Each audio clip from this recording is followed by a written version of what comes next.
નામ સ્મરણ, ભક્તિ કરો, જપ કરો.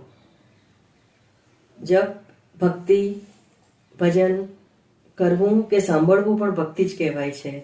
શા માટે આટલું બધું નામ જપ કરવા માટે કહીએ છીએ? બસ એક જ કારણ છે. ચોમાસામાં જ્યારે આપણે જઈએ છીએ ટ્રાવેલિંગમાં, ત્યારે ગાડીના કાચ ઉપર હજારો લાખો ટીપાઓ પડે છે. એક જ વાઇપર ઇનફ છે. વાઇપર અહીંયાથી અહીંયા જાય છે અને હજારો પાણીઓના બિંદુને કે ધોધમાર વરસાદ વરસતો હોય તો પણ તમારો સ્ક્રીન ચોખ્ખો કરી આપે છે કે આગળનું ટ્રાવેલિંગ સારી રીતે થાય. બસ આ નામ જપ છે, ભક્તિ છે, સ્મરણ છે. શેનું કામ કરે છે? વાઇપરનું કામ કરે છે. મન શું કરે છે? મનનો સ્વભાવ પહેલા સમજી લો. સંકલ્પ વિકલ્પ કર્યા કરે છે. આ કરું કે આ ન કરું.